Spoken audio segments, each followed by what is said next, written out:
அநேகர் ஆமென் தங்களுடைய வாழ்க்கையில இதன் மூலமாய் வேதனைகள் அனுபவித்துக் கொண்டிருக்கிறதை பார்க்க முடிகிறது.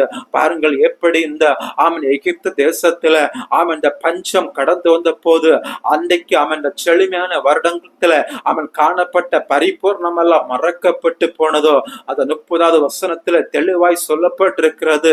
அப்பொழுது எகிப்து தேசத்தில் அந்த பரிபூர்ணம் எல்லாம் மறக்கப்பட்டு போம். அந்த பஞ்சம் தேசத்தை பாழாக்கும்.